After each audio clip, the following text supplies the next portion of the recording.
qui ni devant moi. Eh,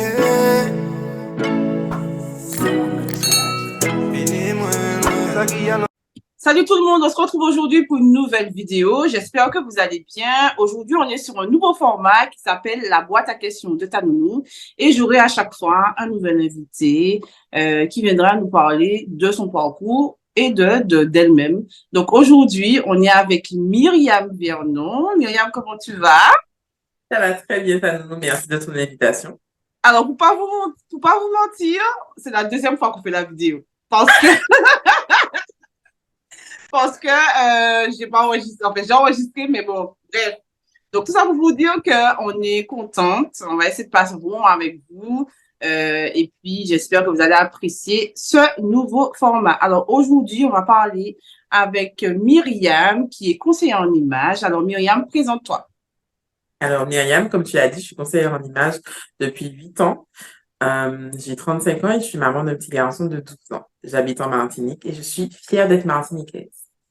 Ah, ça, c'est très important de le dire. Très important. Alors, Myriam, justement, parle-nous de ton métier. Alors, je suis conseillère en images depuis 8 ans. Je travaille tout ce qui sera la valorisation de l'image des hommes et des femmes. Donc, personnage shopper, maquillage et tout ce qui sera morphologie et vêtements, accompagnement de la personne dans son image. D'accord. Alors, donc tu as dit que ça fait 8 ans que tu fais ça, mais qui t'a donné envie de devenir conseiller en image? Alors, tout simplement parce que j'étais modèle photo, je suis rentrée dans un magasin un jour et du coup, je suis devenue modèle. Et les femmes se demandaient comment je faisais pour m'habiller, comment je faisais pour avoir confiance en moi, comment j'arrivais à assumer certaines tenues. Et donc, j'ai eu envie de me former. Donc, je suis partie à Paris en 2015 et j'ai suivi une formation complète pour maîtriser mon sujet et ensuite de revenir pour aider ces femmes à se valoriser, ces femmes et ces hommes à se valoriser. D'accord. Alors, effectivement, donc, par rapport à cette formation, donc, la question qu'on se pose, est-ce que tu accompagnes que des personnes, des femmes rondes ou tu accompagnes tout le monde, tout type de morphologie? Alors, tout type de morphologie, mais en général, les conseillers en image reflètent leurs clientes. C'est-à-dire que les clientes vont plutôt se diriger forcément vers une femme ronde quand elles sont rondes et vers une femme skinny quand elles sont skinny parce qu'elles estiment qu'elles vont sûrement leur apporter plus de conseils, plus concrets puisqu'elles le vivent, puisqu'elles le sont. Sauf que la formation, elle est généralisée, hein. C'est vraiment pour tout type de morphologie, tout type de personnes, tout type de femmes et d'hommes, comme je l'ai dit tout à l'heure. Et quelle que soit ta morphologie, quelle que soit ta taille, je pourrais t'aider en ce sens. D'accord. Donc, ça veut dire que aujourd'hui, tu es plus apte à pouvoir conseiller une femme commence par une taille 44, par exemple. Elles vont plus facilement se reconnaître en venant vers moi par rapport à forcément mon profil. Mais je peux aider, comme je l'ai dit, toutes les femmes, quelle que soit leur taille. C'est vraiment une question de confiance en soi, d'estime de soi. Euh, voilà. Mais je peux aider tout type de personnes.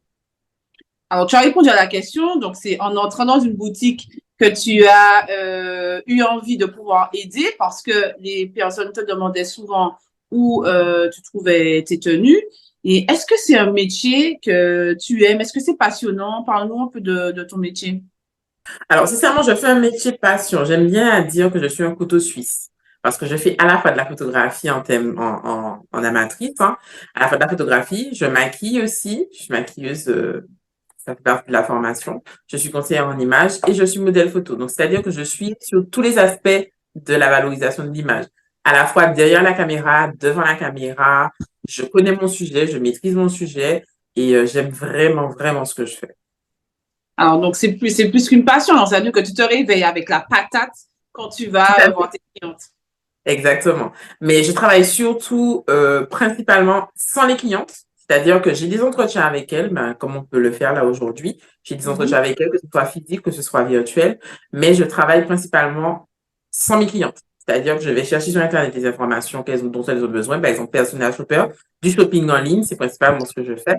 Mais j'aime beaucoup, beaucoup ce que je fais. Je me réveille le matin en ayant envie de faire ce que je fais. Voilà, donc c'est pas tout le monde qui a l'occasion de se réveiller en disant j'aime mon travail. Donc franchement, chapeau, chapeau, chapeau, chapeau. Alors, première question pour parler de toi, Myriam, avant tout. Que pourrais-tu nous dire justement comment vis-tu dans un monde où les standards de mode, c'est la taille 38. Alors, je me réveille, je bois mon café et je vis, tout simplement. C'est-à-dire, j'organise ma journée ben, comme une personne normale, hein, c'est-à-dire, enfin, normale, comme une personne peut le faire. C'est-à-dire, le matin, je me réveille, je prépare mon fils, je l'emmène à l'école et je vis ma vie. La chose qui est peut-être compliquée, c'est, on va dire, s'habiller. S'habiller, c'est vraiment compliqué quand on est une taille plus. Trouver des sous-vêtements, être sexy, coquette, mais j'arrive à anticiper mes achats et à les faire en ligne de façon à pouvoir m'organiser et faire ce que j'ai à faire. Le seul paramètre qui est peut-être dérangeant, c'est quand je prends l'avion, hein, comme on l'avait vu tout à l'heure. Prendre l'avion, c'est assez compliqué. En général, j'essaie d'avoir un siège à côté de libre ou alors l'hôtesse me déplace ou je demande une ceinture à rallonge tout simplement pour être confortable dans l'avion. Ah oui, c'est bon, on en a malheureusement la première interview était tellement magique qu'on a parlé de ça. C'est vrai que c'est délicat. Moi, c'est ma phobie de pas être à l'aise dans l'avion. Voilà, donc c'est vraiment délicat. Après, effectivement, si on est dans un avion où les hôtesses de l'air sont avenantes, sympathiques, on arrive toujours à se sentir. Avoir peur de demander, surtout ne pas avoir honte de demander. C'est-à-dire que c'est comme, je sais pas, moi, au restaurant, tu as envie d'une assiette parce que ton assiette est tombée, mais tu vas demander au serveur, excusez-moi, est-ce que je peux avoir une assiette? Ils sont là pour ça et normalement, ils sont censés faire preuve de bienveillance et t'accompagner dans ce service-là, quoi. Alors, Myriam, la deuxième question, quand as-tu su que tu étais une femme? On va dire, oh non, parce que moi, je trouve que c'est un beau mot parce que ça veut dire qu'on est différent, mais en même temps, c'est quelque chose de beau. À quel moment tu as su que tu étais que tu étais une femme voluptueuse? Déjà, j'adore. J'adore être hors norme. J'adore ne pas ressembler à tout le monde parce que j'ai dit que ressembler à tout le monde, c'est ressembler à n'importe qui. Eh ben, écoute, c'était à mon entrée en sixième. Alors, la veille, j'ai été en boîte de nuit avec mes sœurs. Oui, oui, oui. 11-12 ans, la meuf, elle va en boîte de nuit. Clairement, c'est n'importe quoi. En plus, la veille, hein, clairement. Le lendemain, j'allais à l'école. Euh, et en fait, j'ai clairement compris à ce moment-là que j'étais en surpoids et que à 11-12 ans, je faisais femme. Parce que, comment te dire, je suis rentrée là tellement easy à ne rien comprendre. Elle m'avait maquillée, habillée. Et clairement, à 11-12 ans, j'ai compris que j'avais le corps d'une femme, quoi. D'accord, ok. Donc, ça veut dire que c'est à cette période-là que tu savais que tu serais jamais comme les autres petites filles. Jamais. Bon. Alors, la question importante qui suit, on parle beaucoup du mot assumer, du mot assumer. Est-ce que pour toi, aujourd'hui, tu assumes, tu assumes qui tu es? Tu assumes ta morphologie, tu assumes la femme que tu es? Alors, clairement, si on me suit sur mes réseaux sociaux, hein, alors j'ai une compte pro, j'ai un compte pro et j'ai une page privée Instagram. On voit clairement que j'assume complètement. Je me montre sous tous mes aspects physiques. J'assume complètement ma morphologie. J'ai un peu plus de mal avec ma poitrine, hein. J'aurais bien aimé qu'elle soit un peu plus petite parce que c'est un peu plus compliqué de s'habiller en ayant une aussi forte poitrine que la mienne. Mais clairement, j'assume la chance de me réveiller le matin, d'être en vie. J'assume ce corps qui me permet de vivre, qui me permet de faire du sport, qui me permet de faire des activités. Je ne m'interdis rien et clairement, j'assume complètement celle que je suis. Alors, la question qui suit va avec déjà la réponse que tu viens de donner. À quel moment as-tu décidé de vivre au-delà des regards des autres? Je n'ai jamais commencé à vivre pour le regard des autres. J'ai toujours vécu pour mon propre regard. C'est-à-dire, je me regarde dans le miroir et je me dis, c'est moi en fait. C'est moi qui décide, c'est moi qui sais ce que je veux, c'est moi qui avance. J'ai mes œillères, je regarde devant moi et j'avance. Le regard des autres, ça m'intéresse pas. La vie des autres, ça m'intéresse pas. Je ne vis pas pour ça en tout cas. Alors, ça, c'est intéressant de le dire parce que ça veut dire que tu as confiance en toi, que tu as une bonne estime de toi. Comment c'est arrivé, en fait, le fait que tu sois autant confiante dans la vie de tous les jours? Je dirais que ça vient de la bienveillance de mes parents, de la bienveillance des proches qui ont toujours été autour de moi, la bienveillance de mes amis aussi, parce que avoir une bonne estime de soi, c'est être bien entouré. Avoir une faible estime de soi, c'est avoir tout le temps des remarques malveillantes, qu'on te fasse des critiques. Là, c'est avoir une faible estime de soi. Mais quand tu as une bonne estime de toi, c'est justement avoir tout le temps des gens qui vont te valoriser, qui vont t'estimer, qui vont te permettre de sourire, tu vas te sentir bien dans ta vie Et c'est là que tu aurais une belle estime de soi. Et donc, du coup, moi, depuis ma tendre enfance, j'ai pas eu de souci avec ça parce que je n'ai pas eu de remarques désobligeantes. On m'a pas dit, oui, t'es grosse, t'es moche, t'es ci, t'es ça. J'ai jamais eu ce genre de remarques-là. Et je pense que mon caractère fait aussi que quand je te regarde, tu te dis, ah ben non, je vais pas m'attaquer à cette personne-là. Ça, Alors justement, comment vit-on aujourd'hui dans une société où les femmes rondes sont mises de côté ou sont pas assez mises en valeur? écoute, on essaye de s'entourer des personnes qui valorisent l'image du body positive, hein, c'est-à-dire de se sentir bien dans sa peau, de se sentir bien dans sa tête et d'y aller. Moi, je suis beaucoup de personnes qui me permettent en fait d'avoir constamment cette image de bien-être, que le fait que la femme ronde soit ronde, oui, qu'elle a forcément, tu n'as pas de problème de santé parce que tu es ronde. Tu n'as pas de frein parce que tu es ronde. Il y a des femmes qui font de la pole dance, il y a des femmes qui font tout ce qu'elles ont à faire avec leur rondeur. Et je dirais que la société, c'est plutôt elle qui a un problème avec nous que nous qui avons un problème avec eux. Donc, c'est clairement assumer, tout simplement, aller de l'avant. Que penses-tu effectivement du fait que une femme grosse soit associée à forcément qu'elle mange trop ou qu'elle se laisse aller? Que penses-tu de ça? Écoute, je suis totalement contre parce que, ben, pour raconter une anecdote, hein, de janvier alors, décembre à mars, j'ai fait un rééquilibrage alimentaire et je suis quelqu'un qui ne mange pas.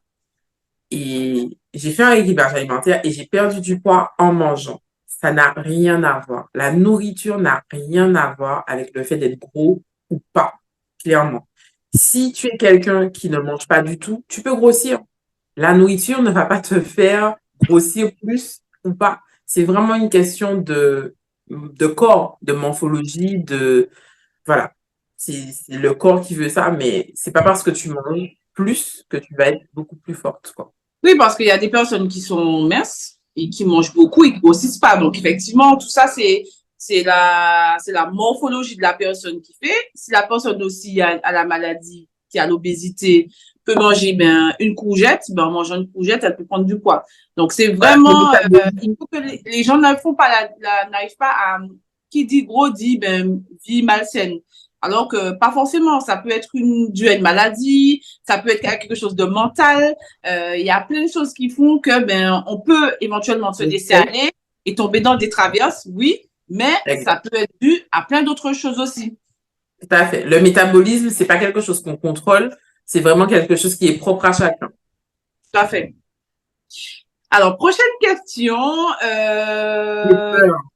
Non, n'aie pas peur. En plus, en plus, c'est là vraiment une question qui est importante. Tu parlais de photos, tu parlais de s'assumer, tu parlais de J'avais ça. dit que j'avais peur. Voilà pourquoi j'ai peur. Et la question aujourd'hui est pourquoi tu t'exposes autant? Pourquoi tu fais certains types de photos? Pourquoi tu t'exposes autant sur les réseaux sociaux?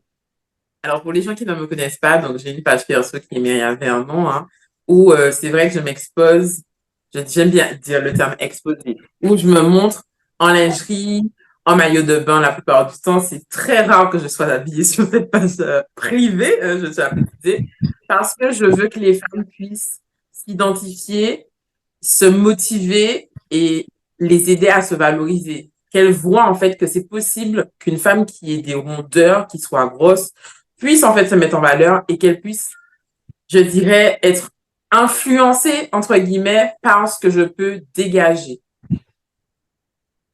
D'accord, parce qu'effectivement, avant, il y a quelques années de ça, quand on allait sur les réseaux sociaux et qu'on voyait une femme ronde, c'était souvent associé à la sexualité et à la pornographie. Comme on disait tout à l'heure aussi, il y a beaucoup de pages Instagram où les femmes sont beaucoup dans le body positif. Il y a beaucoup de femmes qui font des photos très classe. Ça peut être très sexy, mais pas vulgaire. Donc, que pourrais-tu dire aujourd'hui à ces gens-là qui disent que la femme ronde est associée à certaines photos qui Alors, sont pas je dirais à forcément. dire que le corps d'une femme est un tableau et en fait, tu y peins ce que tu veux. C'est-à-dire que si aujourd'hui tu as envie de te montrer, c'est pas parce que tu es grosse que tu dois être assimilée à de la sexualité. Non, mon corps est un tableau et si j'ai envie d'être l'artiste qui peint dessus, eh ben, je peins dessus. Je prends mon appareil photo, je prends mon petit coquille et je fais mes photos. Après, moi, ça me fait du bien. Et vu que ça me fait du bien à moi, j'ai envie de partager ce bien-être-là. Et je reçois énormément de messages de 90% des femmes qui me suivent sur mes réseaux à me dire merci Myriam, ça m'a permis d'avoir confiance en moi. Merci. Et derrière, il y en a même qui font exactement les mêmes photos. Et j'adore, en fait. C'est un partage perpétuel et qui est super intéressant. Ah, tu as parlé de 90%, les 10 autres pourcents, ils sont là pour quoi? Les messieurs qui sont là en surface. Non, mais je les aime, les messieurs, quand même. Il Alors, en faut. on a parlé de l'estime de soi. Que pourrais-tu nous dire comment aujourd'hui, bon, on a parlé de l'estime de soi, mais comment aujourd'hui une femme, quelle que soit la femme, peut avoir confiance en elle, peut se dire, bon, ben, je suis belle, je suis intelligente, je suis, voilà, que des bonnes choses. Alors, je dirais qu'il faut bien s'entourer. La confiance en soi, c'est la capacité, en fait, à pouvoir faire des choses. La capacité à se dire, oui, je vais réussir. Oui, je peux me permettre de faire ci. Oui, je peux me permettre d'aller là. C'est vraiment ça. Il faut bien s'entourer. C'est-à-dire, ayez les bonnes copines autour de vous. N'ayez pas des gens qui sont constamment en train de vous rabaisser, de vous dire, non, fais pas ça, non, fais pas ci. Parfois même, c'est leur peur qu'elles sont en train de vous transférer, alors qu'en fait, vous allez réussir dans votre projet. Entourez-vous des bonnes personnes. Fréquenter sur les réseaux sociaux les bonnes personnes, favoriser des pages qui vont vous influencer positivement, c'est vraiment ce qu'il faut faire. Et puis, éventuellement, venir prendre un petit conseil en image avec moi. Je suis là pour vous aider. Justement, Myriam, alors, donc, c'est par rapport à tout ça, ta confiance en toi, ton estime de toi qui fait qu'aujourd'hui, tu es capable de pouvoir aider d'autres personnes à avoir envie d'avoir une belle image. Tout à fait. Alors, j'aime valoriser les hommes et les femmes, que ces personnes-là se sentent mieux dans leur peau, que ces personnes-là, en fait, reflètent le petit côté solaire que moi-même j'ai en moi. Et je dirais que c'est pas n'importe qui non plus qui peut faire ce métier. Il faut quand même aller se former, hein. C'est n'importe qui a confiance ou qui a de l'estime ne peut pas non plus faire ça. Il y a des clés, il y a des informations à avoir. Moi, j'aide les gens à améliorer ce qu'ils ont déjà en eux. C'est-à-dire, ce que tu ne sais pas que tu as en toi, je t'aide à le faire ressortir.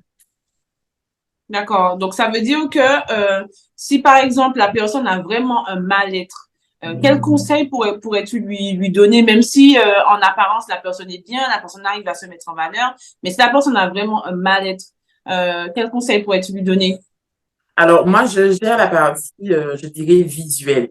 Mais j'arrive aussi à cerner les clientes et à leur dire, écoute, tu as besoin d'aller voir un thérapeute, tu as besoin de parler à quelqu'un pour soigner ton état d'esprit, ton mental, parce que comme quand on va chez le médecin, quand on est malade et on va soigner les petits bobos, on a aussi le mental qui joue. Parfois, on a des blessures qui datent de très longtemps qu'on n'arrive pas à soigner, des réactions qu'on n'arrive pas à comprendre. Et en fait, c'est un mal-être qu'il faut soigner. Donc, quand on va avoir un psy, oui, c'est pas dans notre culture, ça c'est vrai, on a tendance à dire, quand on est un petit peu fou dans la tête, on va à col-son. Non, il faut vraiment réussir à comprendre qu'on a un mal-être et le soigner en allant voir des spécialistes pour ça, quoi.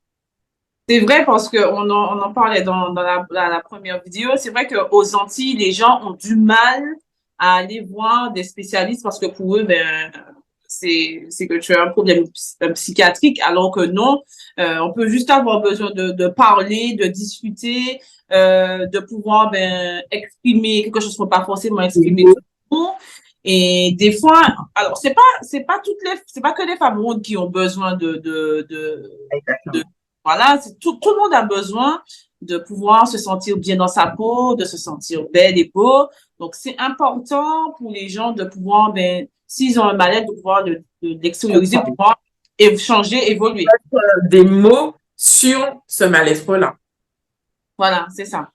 Alors, que pourrais-tu dire aujourd'hui à une femme qui est en manque de confiance? Venez me voir. Non, très sérieusement, connecte-toi à des gens qui peuvent t'apporter une confiance en toi. Que ce soit à ton travail, ne va pas déjeuner avec des collègues, par exemple, qui sont tout le temps en train de se rabaisser ou qui n'ont pas de mots positifs. Sors avec des amis, fréquentes des personnes, en fait, qui vont t'apporter ce côté belle estime, belle confiance en toi, en fait, tout simplement. Donc, on va dire que quand même dans ce métier-là, il y a quand même un petit côté psychologue, un petit côté où on est à l'écoute beaucoup des gens, on écoute beaucoup avant de pouvoir dire, ben voici ce qu'il faut faire. Alors, je ne suis pas dans la dictature de fais ci, fais ça, comme certaines personnes qu'on connaît et qu'on voit à la télé. Non, moi, je suis vraiment dans un accompagnement personnalisé. C'est-à-dire qu'on va avoir des bilans, on va avoir des échanges. Je vais travailler à côté, bien entendu, pour la cliente, mais on va avoir des échanges qui vont me permettre de cibler les besoins. Il y a beaucoup de personnes qui ont des axes d'amélioration comme le petit ventre à dissimuler. Donc, moi, derrière, je vais en tenir compte qui préfèrent leur visage, mettre en avant le visage. Donc, du coup, je vais aussi, par rapport à la tenue vestimentaire, mettre en avant la morphologie du visage, dissimuler ce qu'on ne veut pas, augmenter certains volumes. Tout cela avec des techniques que j'aurais appris en formation. Mais vraiment, tout est possible. C'est juste une question de foncer. Si tu n'as pas d'idée de comment valoriser ton corps, comment valoriser à travers la tenue vestimentaire, il ne faut pas hésiter à consulter une conseillère en image pour pouvoir améliorer ces axes-là. Alors, justement, en parlant d'image, penses-tu que aux Antilles, les femmes ont facilité à pouvoir trouver toutes les tenues qu'il faut, tenues pour aller travailler, tenues pour sortir, tenues pour aller dans une cérémonie, mariage, etc. Est-ce qu'aux Antilles, on peut aller dans n'importe quelle boutique et trouver ce qu'on veut? Alors non, il y a vraiment des boutiques spécifiques, on les connaît toutes, hein, de toute façon, quand on fait une taille au-delà du 44, on connaît toutes les boutiques qui font de la grande taille et parfois même, quand on ne les connaît pas, il y a forcément la copine qui te dira oui, va à tel endroit, mais c'est très onéreux. Faut pas se mentir, en tant que femme ronde, femme grosse, on a du mal à s'habiller parce que c'est très cher. Malheureusement, il faut mettre un budget pour certaines pièces présent, mais il existe aussi du shopping en ligne. Et moi, je suis là pour accompagner les personnes qui ont besoin, en fait, de s'habiller et de faire du shopping en ligne. Donc, je suis personne à Alors, shopper, que ce soit physique ou que ce soit en ligne. J'aide les femmes, en fait, à acquérir une garde-robe basique et faire aussi certains achats, je dirais, un peu plus fashion pour pouvoir s'habiller, quelles que soient les circonstances. alors, voilà la question qui vient. Fashion, dit fast fashion. Que penses-tu justement de la fast fashion? Parce que effectivement, nous avant, on n'avait pas énormément de boutiques où on pouvait trouver ben, tout ce qu'on voulait, s'habiller comme 38, parce qu'il y a des vêtements en taille 38 qu'on aimerait porter, qu'on ne peut pas, par rapport à la morphologie, etc., ou par rapport au fait qu'il n'y ait pas la taille, parce que ça s'arrête à une taille 44. Que penses-tu de ça? On va se faire incendier dans les commentaires. On va se faire incendier. Mais il ne faut pas faire les hypocrites. Ici, il n'existe pas, que ce soit en Martinique, que ce soit ailleurs, il n'existe pas de boutique où on peut avoir accès à des tenues vestimentaires qui soient sympas, surtout pour nos âges. Hein. Je ne vais pas m'habiller comme ma maman va m'habiller, etc.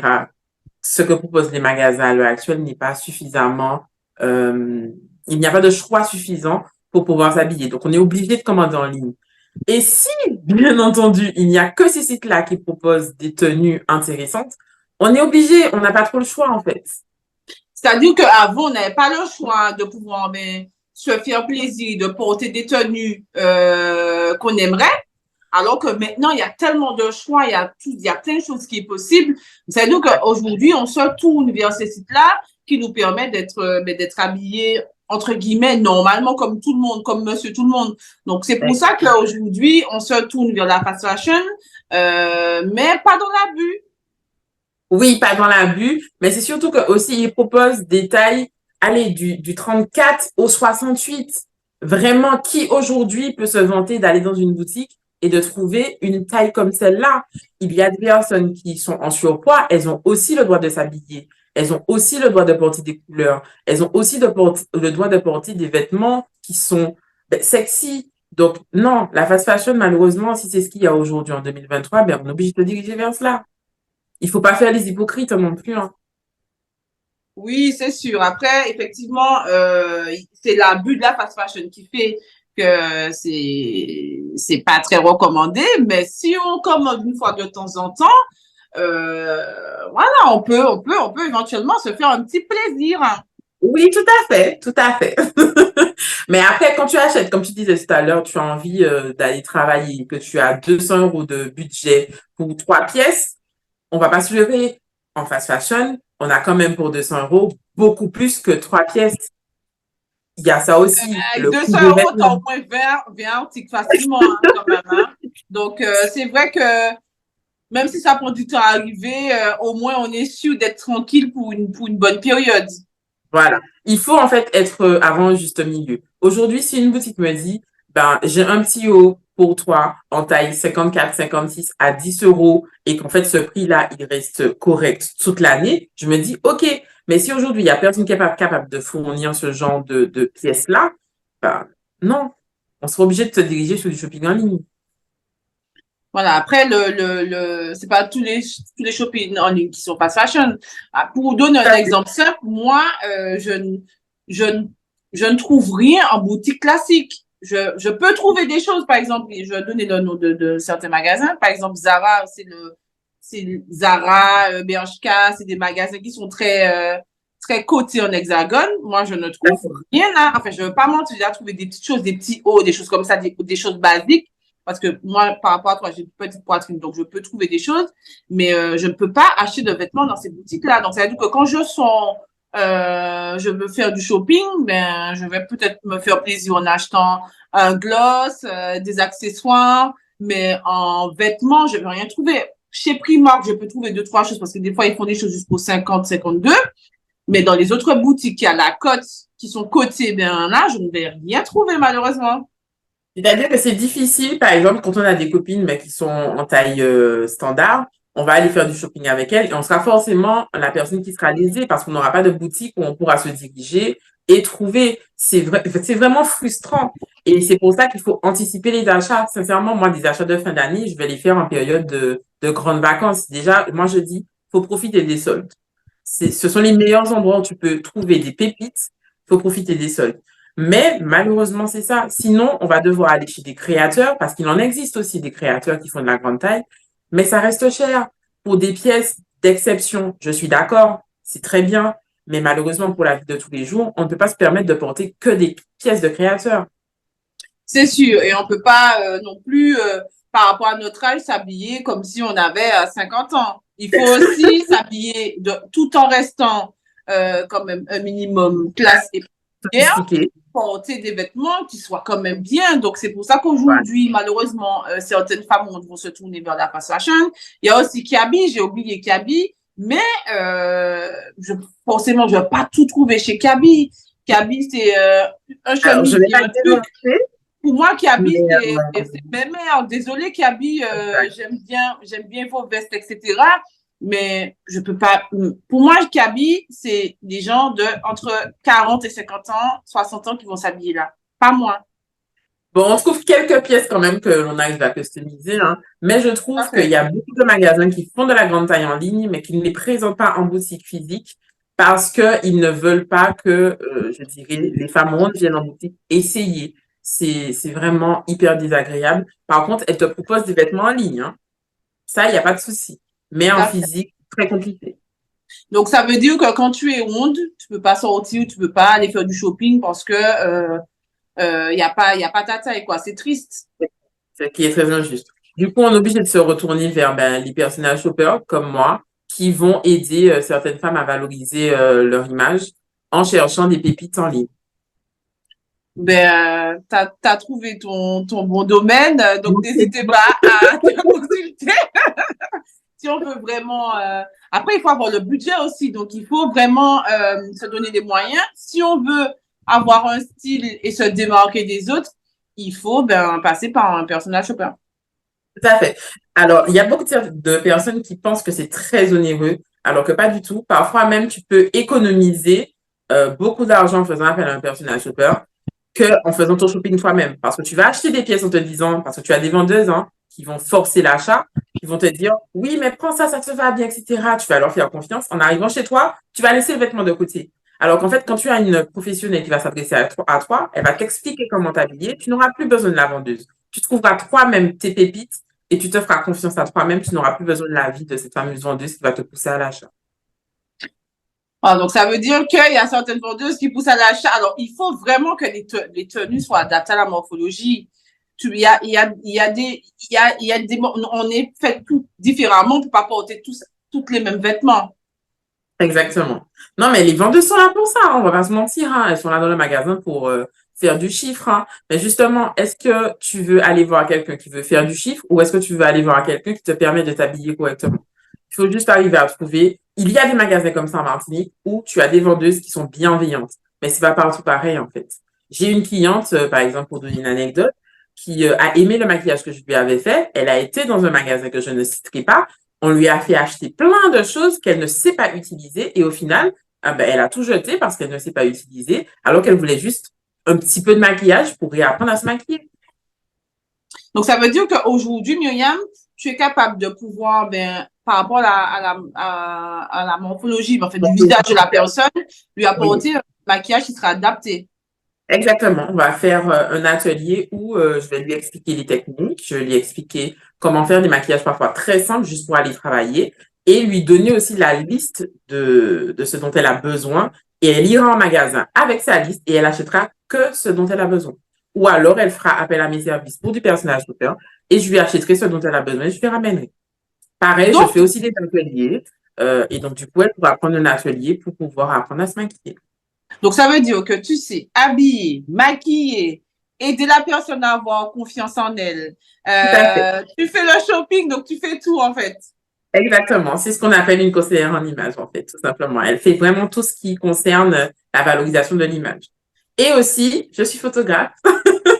Ah, mais tu as Ah, plein bah, de cordes à ton et arc. en fait, oui, tout à fait. Je suis un petit couteau suisse, en fait. Et moi, j'aime, en fait, valoriser l'image des femmes. C'est-à-dire que ce que moi, je peux faire pour moi-même, j'aime aussi le transmettre. D'accord. Alors, on va passer sur des questions un petit peu plus personnelles parce que on veut te connaître et on veut aussi connaître ton métier. Parce que nous, en tant que femme ronde, on est souvent lésés, souvent. Bon, c'est Tout pas à fait. notre cas, mais bon, ça peut arriver. Et là, on est sur une dynamique où on veut aider les femmes à pouvoir se sentir belles, se sentir aimées. C'est important. Alors, aimer, le mot important, Myriam, quelle est ta relation aujourd'hui avec les hommes? Oh my God, c'est tellement compliqué. Alors, je suis une mariée divorcée, hein, écoutez, j'ai eu très peu de relations dans ma vie, mais ce sont des hommes qui ont eu beaucoup de mal avec mon charisme, avec ma confiance en moi, avec le fait que tout ce qu'ils pouvaient faire me passait au-dessus de la tête, hein.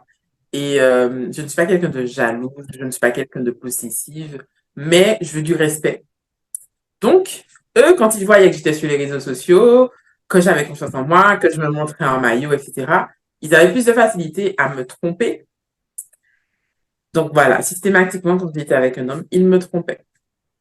Ma relation avec les hommes est très compliquée. J'estime que la relation homme-femme amicale, ça n'existe pas. On n'était pas d'accord sur ce sujet tout à l'heure. Oui, on n'était pas d'accord. On disait effectivement que s'il n'y avait pas d'attirance physique, une amitié pouvait se créer sans problème. Mais c'est vrai qu'à partir du moment où la personne te trouve bien, voilà, ça peut vite C'est très dégénérer. rare un homme qui m'aborde et qui m'aborde juste parce qu'il a bien aimé mes cils ou qu'il a bien aimé ma bouche. En général, il regarde de la tête aux pieds et ouais, la relation avec Voilà, les hommes est assez... donc justement, une question qui est importante. Est-ce qu'aujourd'hui, tu penses que les hommes arrivent à assumer d'avoir une femme au monde en tant que compagne? Alors, dans notre culture, c'est un peu plus facile, hein, puisque, voilà, en tant que martiniquaise, on sait bien qu'on est, la plupart sont rondes, etc. Il y en a beaucoup qui se marient avec des femmes rondes.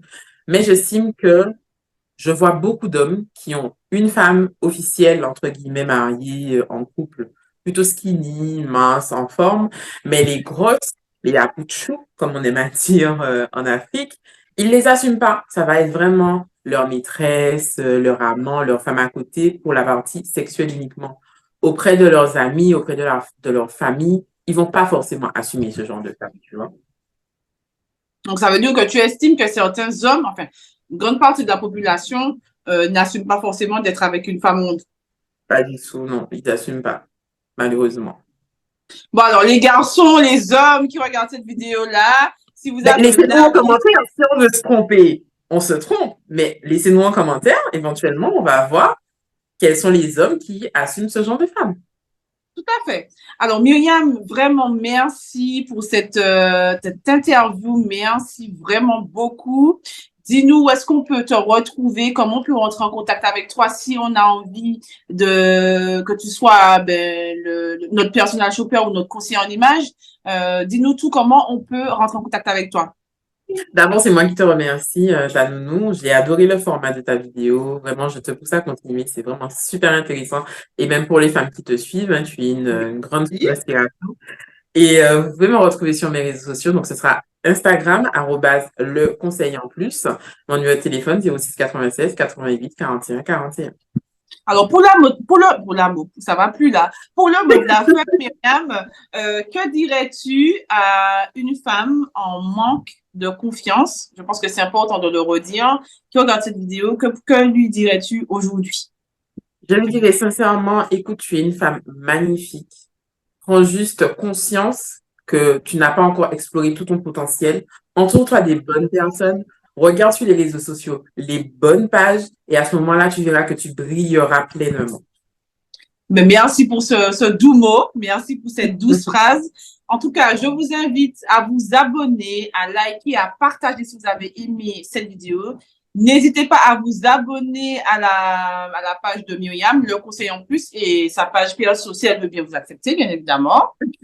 Donc, je vous mettrai toutes les informations en barre de description. Donc, voilà. En tout cas, j'espère que vous avez apprécié ce format de vidéo. Il y en aura d'autres. Et en tout cas, moi, je vous fais plein de bisous et on se retrouve très bientôt pour une nouvelle vidéo. Et on partage. Voilà, on s'abonne et on partage. Merci à tous. Merci encore. À bientôt. Moins loin, il dit moins, mais né moins.